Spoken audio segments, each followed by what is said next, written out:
चिमी जंब पर बाड वसु अंब पर रावण सा दंब पर रघुकुल राजे पवन पारी बाह पर संभुरती नाह पर जोत्सस बाह पर राम दिग्राजे दावा मृगदुंड पर चीता मृगसुंड पर भूषण वितुंड पर जैसे मृगराजे तेज दम अंस पर कान चिमी कंस पर त्योमलिक पंच पर शेर शिवराजे जय भवानी जय शिवाजी जय भवानी जय शिवाजी. सर्वप्रथम तुम्हा सर्वांना शिवजयंतीच्या हार्दिक शुभेच्छा देते व माझ्या छोट्याशा भाषणाला सुरुवात करते. सुमारे 350 वर्षापूर्वी आपल्या महाराष्ट्राच्या भूमीला एक कर्तृत्ववान वीरपुत्र मिळाला, ज्याने आपल्या स्वतःच्या पराक्रमाने, शौर्याने, धाडसाने आणि जिद्दीने होत्याचं नव्हतं व नव्हत्याचं होतं करून मुठभर मावळ्यांच्या जोरावर हिंदवी स्वराज्याची स्थापना केली.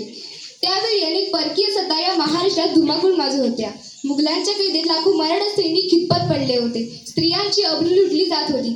अनेक बायकांच्या कुंकवाचा धनी मानला जात होता. शेतकऱ्याचा कोणी कैवारी नव्हता. अशा या परिस्थितीत महाराष्ट्राच्या भूमीला हवा होता एक झंकार, झगमगता पेटता अंगार. अखेर ती वेळ आली आणि सह्याद्रीची गर्जना झाली. 19 फेब्रुवारी 1630 रोजी शिवनेरीवर एक तारा चमकला.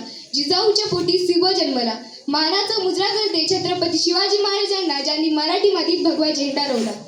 शिवबाचा जन्म झाला आणि गेल्या कित्येक वर्षापासून अंधारात साचपडणाऱ्या प्रजेच्या माथ्यावर जणू प्रकाशाचे किरण पसरू लागले. महाराजांच्या आई जिजाबाई यांनी लहानपणापासूनच त्यांच्यावर उत्तम संस्कार केले. त्यांनी रामायण, महाभारत आणि इतर पवित्र ग्रंथांच्या कथा सांगून त्यांच्या धर्मनिष्ठा, शौर्य, न्यायप्रियता आणि स्वाभिमानाची भावना रुजवली. जिजाऊंनी त्यांना अन्यायाविरुद्ध उभे राहण्याची शिकवण दिली. त्यामुळे शिवाजी महाराजांनी स्वराज्य स्थापनेचा निर्धार केला. वयाच्या अवघ्या 16 वर्षी रायरेश्वराच्या मंदिरात त्यांनी स्वराज्य स्थापनेची शपथ घेतली. स्वराज्य हा माझा जन्मसिद्ध हक्क आहे आणि तो मी मिळवणारच, हा निर्धार त्यांच्या प्रत्येक कृतीत दिसून येतो. त्यांनी एक एक किल्ला जिंकत स्वराज्याची भक्कम पायाभरणी केली. तोरणा, राजगड, सिंहगड, प्रतापगड प्रत्येक किल्ला हा त्यांच्या धैर्याचा साक्षीदार आहे. अफजल खानासमोर उभे राहताना ते एकटे नव्हते, तर त्यांच्यासोबत होता लाखो जनतेचा विश्वास. त्यांच्या छातीत होते वाघाचे हृदय आणि डोक्यात होते चातुर्याचे शस्त्र. प्रतापगडाच्या पायथ्याशी झालेली ती भेट केवळ एक युद्ध नव्हते, तर तो होता स्वाभिमानाचा विजय. शत्रू कितीही बलाढ्य असो, पण जर मनात धैर्य आणि बुद्धी असेल तर विजय हा निश्चित असतो, हे त्यांनी दाखवून दिले. आग्र्याच्या कैदेतून सुटका करताना त्यांनी केलेली युक्ती आज ही जगाला आश्चर्यचकित करते. औरंगजेबासारख्या सामर्थ्यवान बादशाला चकवा देणे काही सोपे नव्हते, पण शिवरायांनी सिद्ध केले की बुद्धी ही तलवारीपेक्षा अधिक धारदार असते. संकट कितीही मोठे असो, त्यातून मार्ग काढण्याची जर जिद्द असेल तर अशक्य काहीच नसते. महाराजांचे खरे मोठेपण केवळ युद्ध कौशल्यात नव्हते, तर त्यांच्या राज्यकारभारात होते. त्यांनी अष्टप्रधान मंडळ स्थापन केले. प्रत्येक निर्णयात जनतेचा विचार केला. त्यांनी दाखवून दिले की राजा तो जो प्रजेचा विचार करतो. त्यांच्या राज्यात स्त्रीला मान होता, सन्मान होता. शत्रूच्या स्त्रीला देखील त्यांनी आईचे स्थान दिले होते. हा होता खरा संस्कारांचा वारसा. धर्मनिरपेक्षता हा शब्द आज आपण मोठ्या अभिमानाने वापरतो, पण त्याची अंमलबजावणी शिवरायांनी शेकडो वर्षापूर्वी केली होती.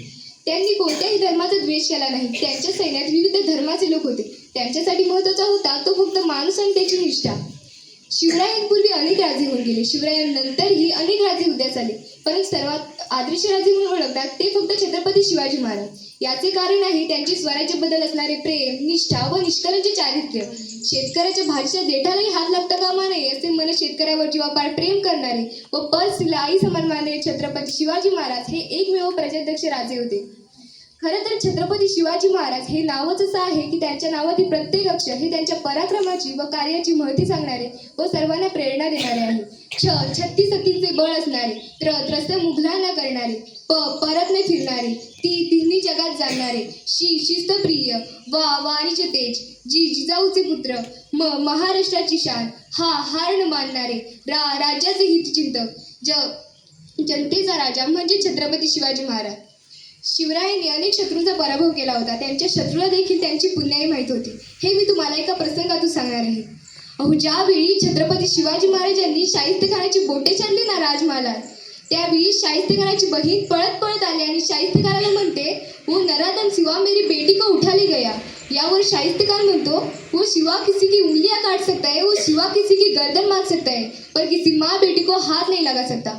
तो औरंगजेब छत्रपती शिवाजी महाराजांचा सर्वात मोठा शत्रू. ज्यावेळी छत्रपती शिवाजी महाराजांच्या निधनाची बातमी त्याला कळते ना, त्यावेळेस तो आपले दोन्ही हात त्या खुदाकडे करतो आणि खुदाकडे मागणी करतो, या अल्लाह तेरे जन्नत के दरवाजे खुले रखना, क्योंकि माँ बहनों की इज्जत करने वाला एक शूरवीर योद्धा तेरे पास आ रहा है. ही होती माझ्या राजाची पुण्याई. एवढे बोलून मी माझे 2 शब्द संपवते. जय हिंद, जय महाराज.